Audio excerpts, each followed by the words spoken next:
ত্যাগ কৰিলেহে ঈশ্বৰক দেখা পোৱা যাব। লিখিলে ঈশ্বৰে জ্ঞানী বাই আত্মজ্ঞান ভাবিয়া অন্তৰে। জ্ঞানীসকলে ভাবি ভাবি নিজৰ আত্মাত সেই জ্ঞানটো উপলব্ধি কৰে আৰু সেই জ্ঞানমতে কৰ্ম কৰে, সেই জ্ঞানমতে খাদ্য খায়, ভাষা কয়। গতিকে জ্ঞানৰ আজি গুচি গ'ল, কিন্তু আমি মায়াত থাকি নথোৱা সেই জ্ঞানটো হাৰিয়ে থৈছোঁ। অজ্ঞানে আমাক ঘটনাত ধৰিছে, সেইকাৰণে জ্ঞানটোৰ দৃষ্টিয়ে কৰা নাই। সেইকাৰণে সুন্দৰ কৰি গৈছোঁ কথা আমি। আর নির্বিধমেতে যেই হয়ে অনুগত ভগবান ভক্তি যোগে ও হয়ে ইরত। ভগবান ভক্তি যোগতহে ভগৱানক পাৰ হ'ব। ভক্তি যোগ নহ'লে ভগৱানক নাপাওঁ আমি। আটা পাৰি দিনৰাতি গোটেই ফল খালি মোৰ কামত ভক্তি নাপাব লাগিব, শ্ৰদ্ধা নাপাব লাগিব।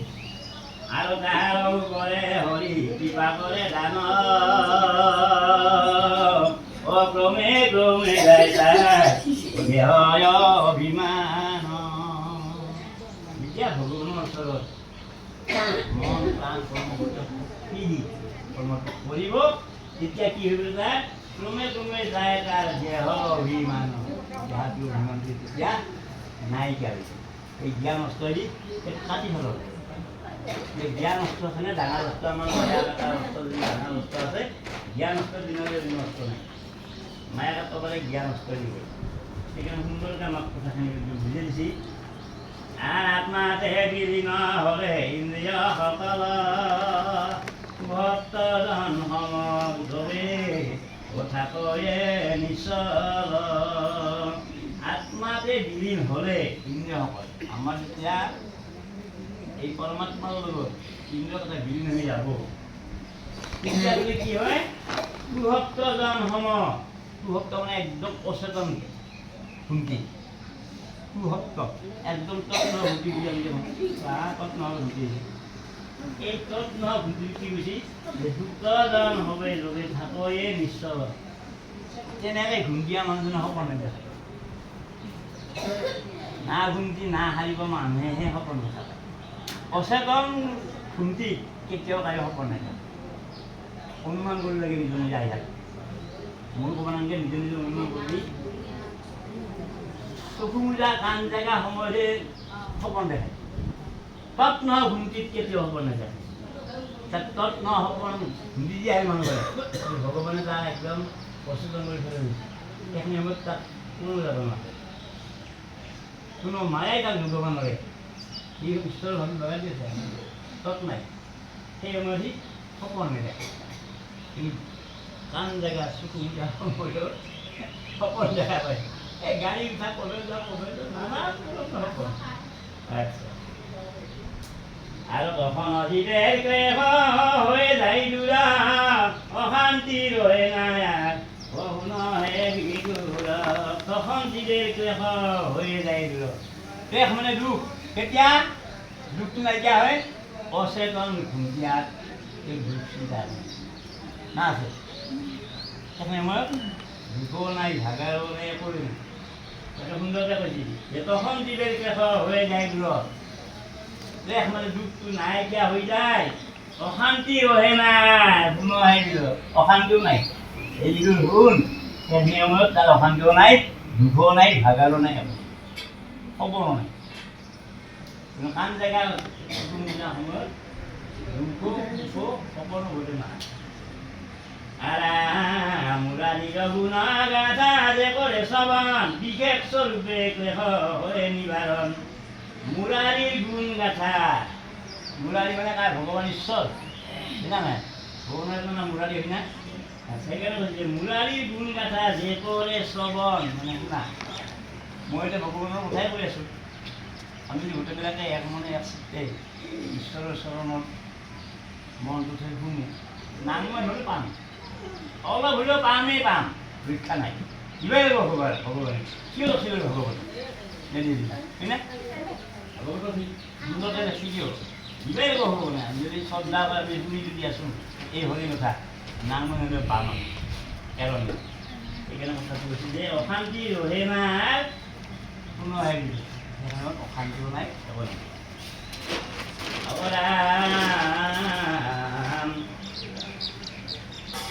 আৰু শ্ৰৱণ কীৰ্তন সদা কৰে দেই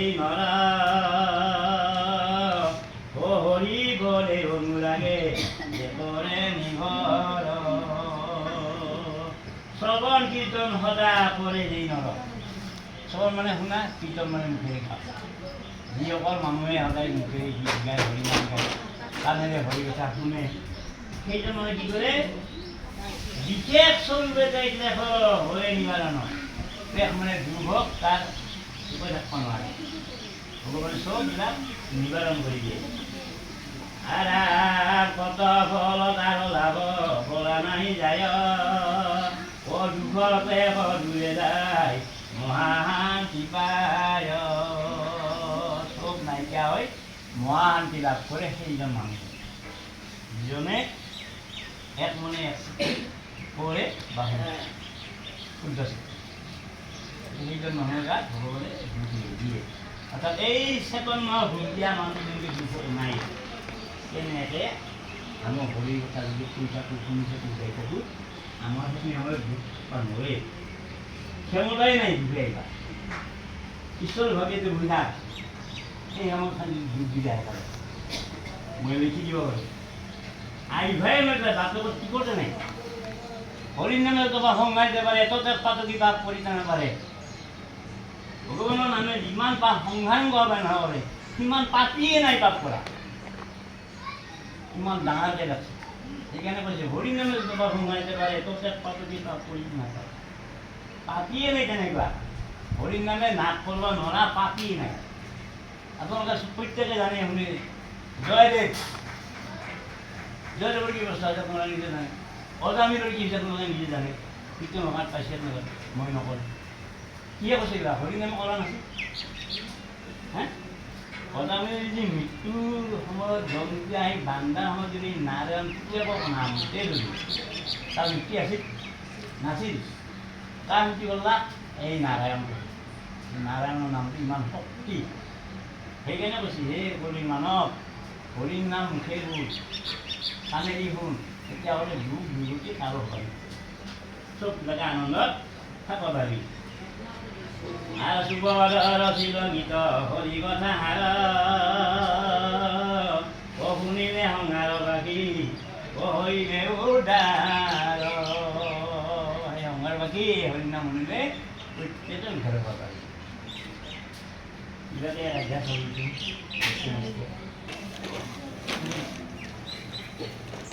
নন্দলাই হলেও এই ঘৰৰ কথাটো মনটো অভ্যাস নাই এই সংস্থাটো পুৰণিৰ কথা কিন্তু এতিয়া মই সাংবা ইচ্ছা নকৰোঁ নাহানো বাহ্যিক হিচাপে আইডিয়াটো কৰাৰ পাছত নকলে নৰি কম নৰি মই দ্বিতীয় প্ৰশ্ন কি আৰু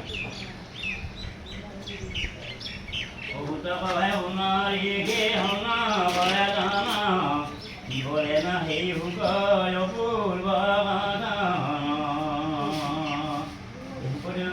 কি গলাম পৰিচিত পাণ্ডৱৰা জনে হুকা কৰি সম্বোধন কৰিলে ন সোণৰাজা চিৰ কৰি সেই পাণ্ডৱজন পৰীক্ষিত তুমি মন স্থিৰ কৰি শুনা আৰু বিদুৰ কৰিয়া দৌৰ আপোনাৰ পৰ কহে বিভ তব চিত্ত শ্ৰীকৃষ্ণে নিভৰ তেতিয়া বিদুৰে হাত কৰি মধ্য ঋষিক ফচি হে কৃষ্ণ স্বৰূপ আপুনি আপোনাৰ যি ভাবি আছোঁ সেয়ে পাইছোঁ তব বাণী ৰখিবলে চেৰি নোহময় বুজিবা মেলে বন্ধ মুখ গাৰে কি বোলা যে তব বাণী অখিবলৈ অখি মানে অস্ত্ৰ অখি এই যুদ্ধ কৰা ডাঙৰ দেখা গৈছে মই অখি গৈ তাকে কথা আমি কৈছোঁ তব বাণী মানে কথা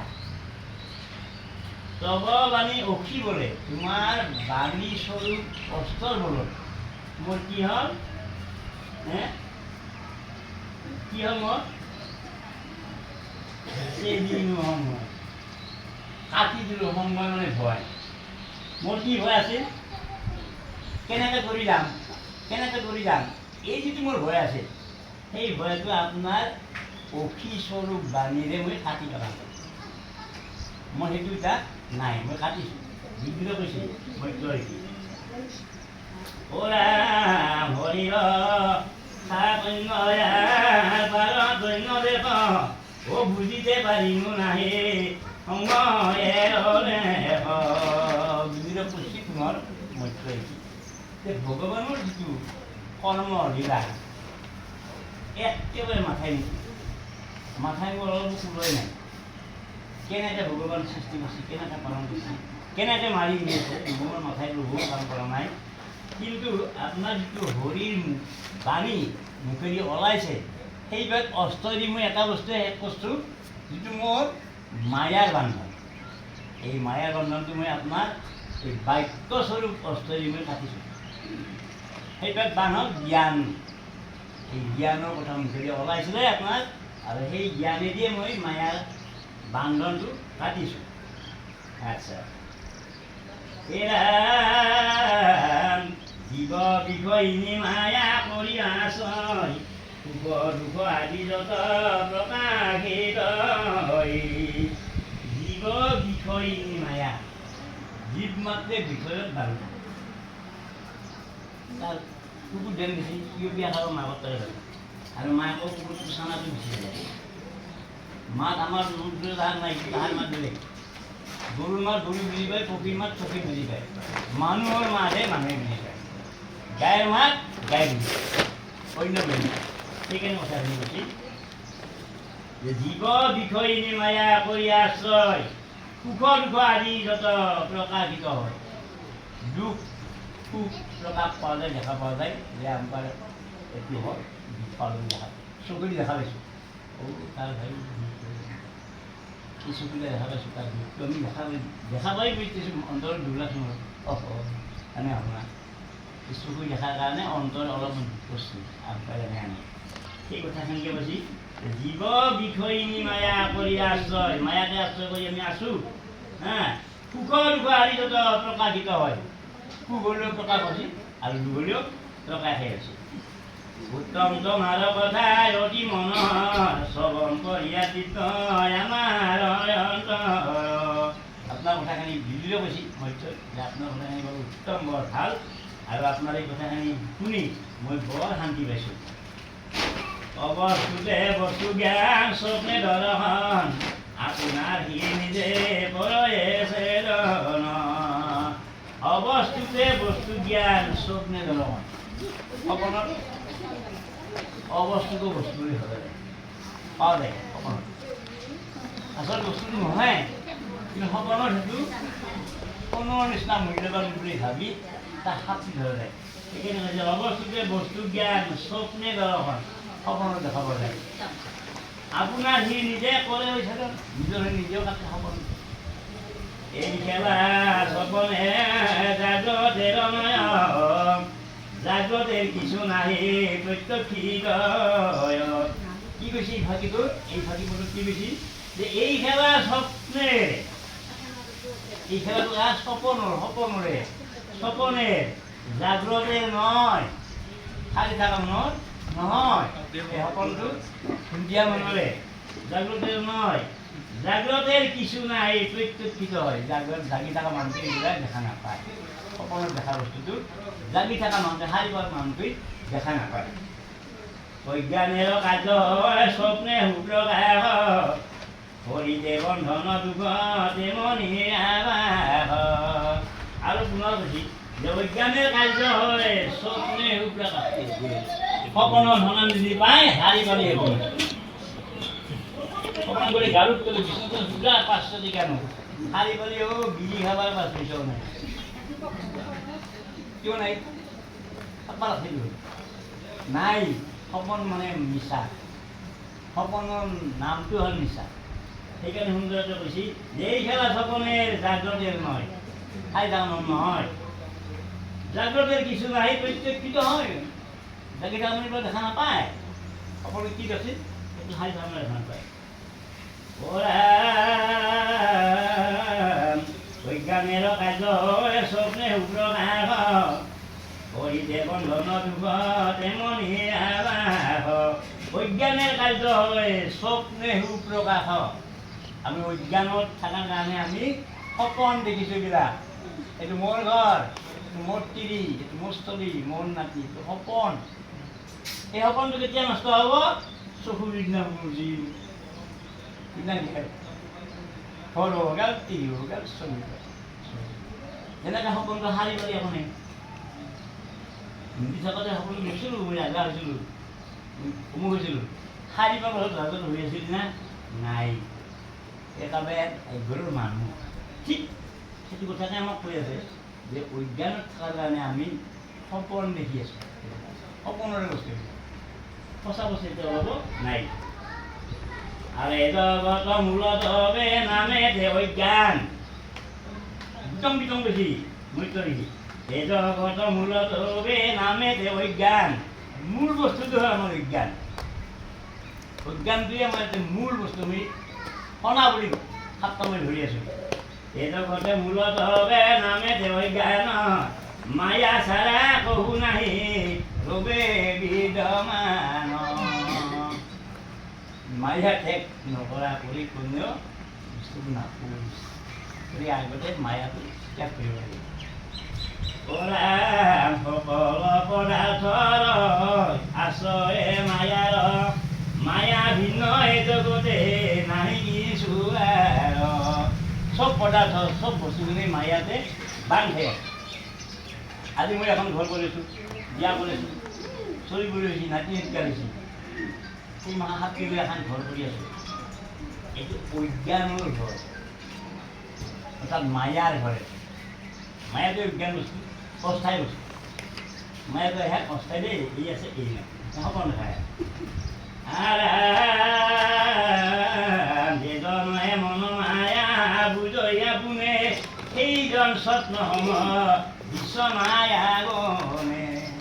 যিজন ব্যক্তিয়ে এই মায়াময় সংসাৰখনক জ্ঞান স্তৰে মায়াটো কাটি পেলাব পাৰে, সেইজন মানুহে এই সপোন দেখে। অৰ্থাৎ এই মায়াৰ বস্তুটো জানে, এই জ্ঞানজনে এই মায়াৰ বস্তু আজি আছোঁ যুধিষ্ঠিৰ প্ৰমাণ কৰাই। কৰিলে প্ৰধান তাতে গভিনো আমি পৰমাৰ্থ জ্ঞান। বিবিধ কৈছে মধ্য দেখি, হে প্ৰভু আপুনি যেতনি মোক জ্ঞান দিলে হ'ব, ইয়াতে পৰমাৰ্থ বস্তুখিনি মই নিশ্চয় বুজি পাইছোঁ।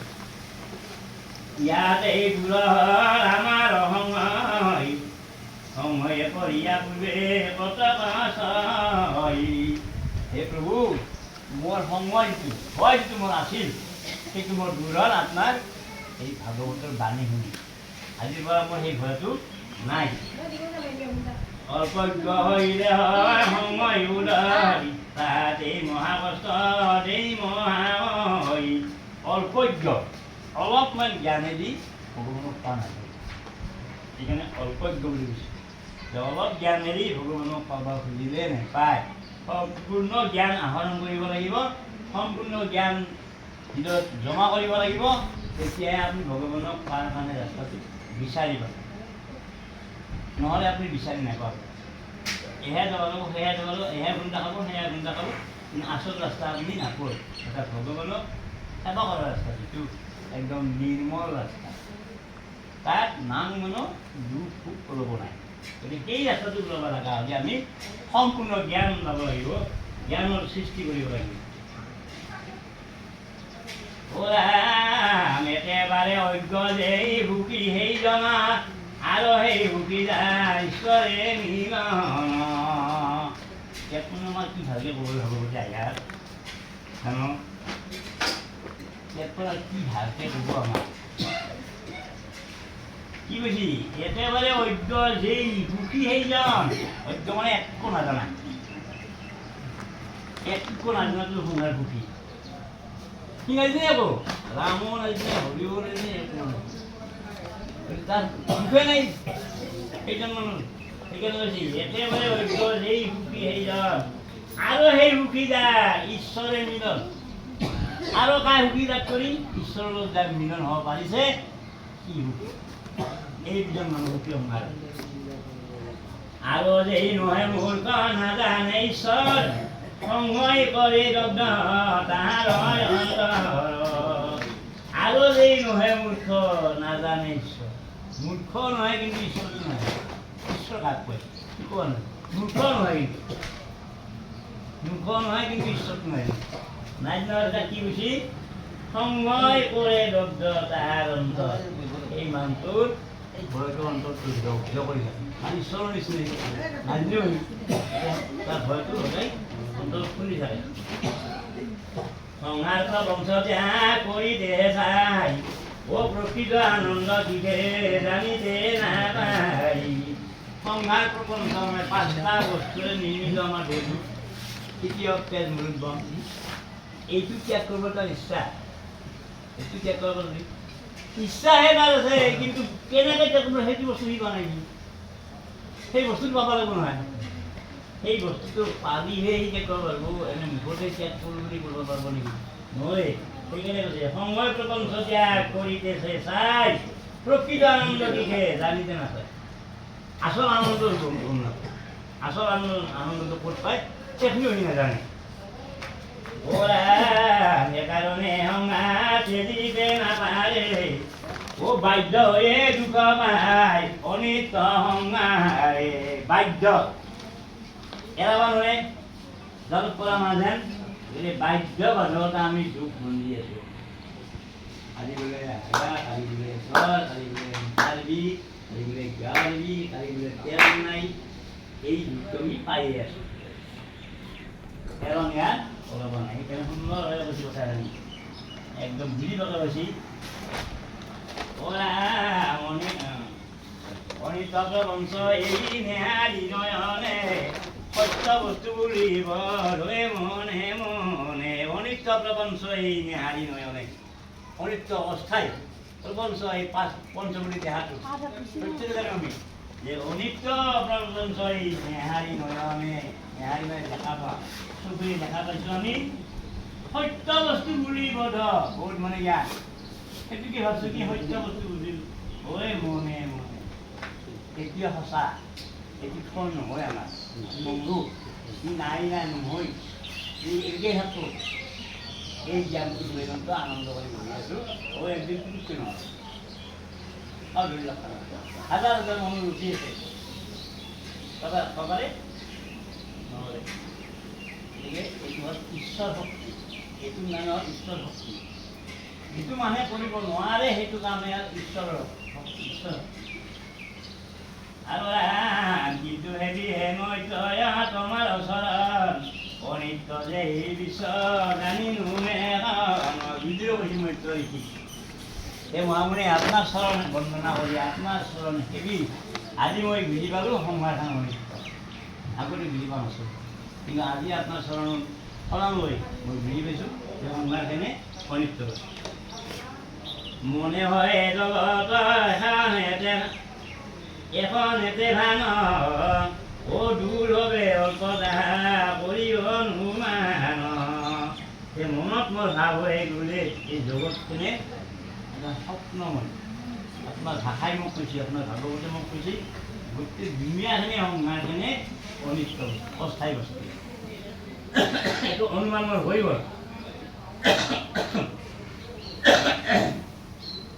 আৰু আপোনাৰ উপদেশে আশা মধুকৰ ও হৰিপাদ পদ্মে গিয়া ভকিলে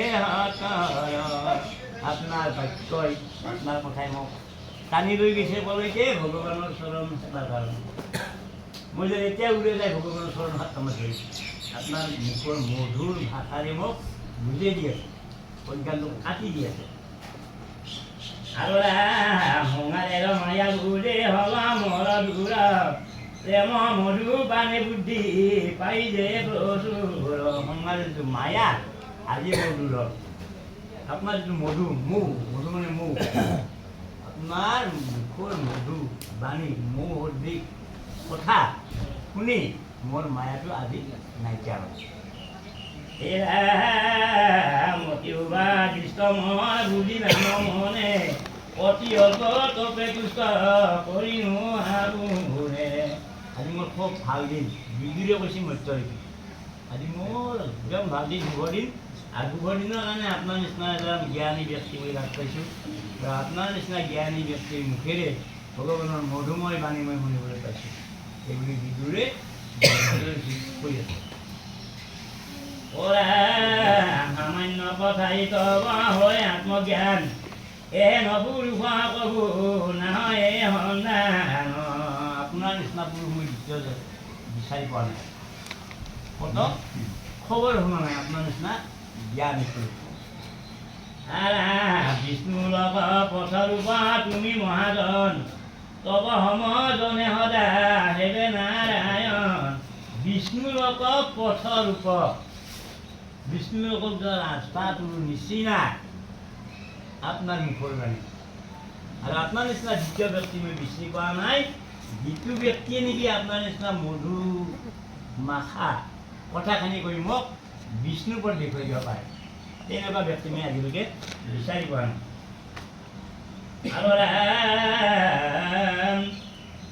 অল্প টকা ব্যক্তি যদি কহু অভিলাষে তমা সমজনে নাহে পায় নায়াহে আৰু এশ কথা দেৱ জিজ্ঞাসিত মাই তাৰ উত্তৰ দিলে বুজাতে আমাই অল্প তপস্যাত আপোনাৰ নিচিনা ব্যক্তি লগ নাপায় মই অলপমান তপস্যা কৰিছিলোঁ কিন্তু সেইখিনিৰ ফলতে আপোনাৰ নিচিনা ব্যক্তি লগ পাইছোঁ কিন্তু আপোনাৰ আকৌ এটা মই কথা শুনিব ইচ্ছা কৰিছোঁ তাৰ উত্তৰটো নিশ্চয় আপুনি দিব লাগিব কি কথা মই শুনিম এতিয়া কহি আছ পূবে মৰে যেভাৱে কথন তাহাতে কৰিনো আমি এই বিবেচন মহতত্ব আগে বিভু কৰি আছিজন ইন্দ্ৰিয় তাহাৰ কৰে ন মিলন এই আপুনি যে ক'লা দেহটো ভগৱানে সৃজন কৰা পুৰণ পুৰণ ভগৱান চাৰি এই দেহটোৰ ৰোগতে ভগৱানে আৰু ইন্দ্ৰিয় মাহটিও লগ কৰিবা আৰু সুধা দেহটো দিলে হ'ব বিদুৰে প্ৰশ্ন কৰিছে কি সুধা দেহটো দিলি নহয় বিদুৰে নাজানে মইতো জানে বিদুৰে নাজানে নাজনিহে প্ৰশ্ন কৰিছে এই দেহটোৰ লগত কিয় লগ দিলা ভগৱান এই নাজনি উঠছি বৈজাতি কৰি সুধা নাই বিদুৰে বৈজাতি কৰি মইতো সুধা নাই একচুৱেলি নাজনে একেবাৰে নাজিহে উঠছি আচ্ছা আৰ অনন্তৰ হেইব মহতত্ত্ব হয়ে ব্ৰহ্মাণ্ড সৃজন কৰে তাৰ মাঝে অনন্তৰ তাৰপাছত সেই ভগৱান বিভুই ভগৱান প্ৰভুই কি কৰিলে সেই ইন্দ্ৰিয় মাহাৰ মাজত সোমাই থাকিল কেনেকৈ থাকিল আত্মাৰূপে চা ঈশ্বৰ কি শক্তি কি মায়া টিভি চিজন মনলৈ দেহটো আৰু দেহটোৰ লগতে ইন্দ্ৰিয় মাহা সোমাই দিলা চকু কাণ হাত মুখ এইবিলাক ইন্দ্ৰিয় আমাৰ নাক মুখ এইবিলাক ইন্দ্ৰিয়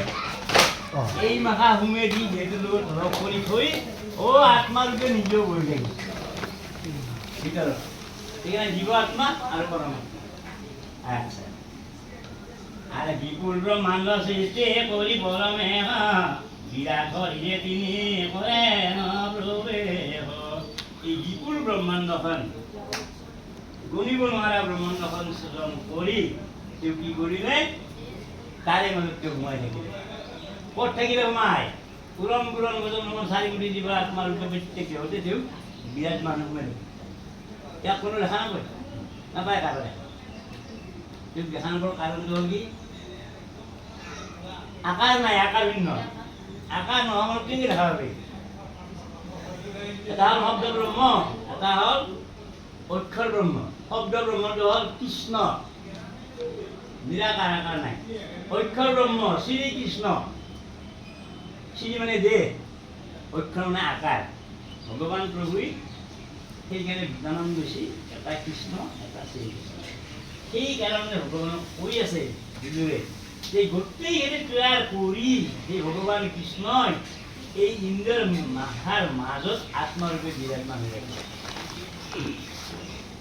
তেওঁ কিন্তু আত্মাৰূপে আছে যদিও কৰবাও দেখা পোৱা নাই জীৱাত্মা হাপো নেদে কৰিব নেদে জীৱা কৰি থাকো কিন্তু সাক্ষী কৰি ভগৱানে লৈ আছে আত্মা সেইকাৰণে মানৱ ৰূপ পাৰি ভগৱানক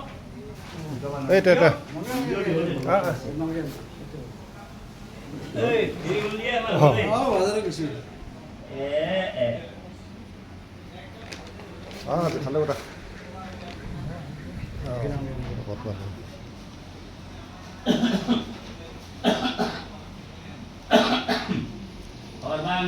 চাৰিত সহ্য ভুৱন ইন্দ্ৰিয় ইন্দ্ৰিয় দেৱতা দেৱন দশ প্ৰাণ তিন ভোগ তাৰ মাজে ৰয় ও কহি আছ এই হব পূৰ্বে মহাহৰি। এইখিনি কথা মই আপুনি আগতেও কৈছে আৰু এতিয়াও মই প্ৰশ্ন আপোনাক কৰিছোঁ, তাৰে উত্তৰটো আপুনি সেইখিনি কথাই কৈছে নিত্য ভগৱান বাকী চব অনিত্য বুলি আগতেও কৈছে, এতিয়াও কৈছে। মনে হয় জগত এখন এতে ধান হবে হতে কৰি অনুমান। মোৰ মনে ভাবিছে, মোৰ মনে ভাবি পাইছি, ইয়াৰ এক সিদ্ধান্তটো পাইছি যে এই দেহটো পৃথিৱীৰ পিছত নাইকিয়া হ'ব, তাত মৃত্যু। এই কথা আমি আজি ভালকৈ বুজি পাইছোঁ আৰু থিয়াং কৰি লৈছোঁ। জন্মিলি মৃত্যু হয়, প্ৰত্যেক জীৱৰে জন্মৰ পিছত মৃত্যু হয়, সেইটো বাংলা ধৰা এৰা কৰ্ম আৰু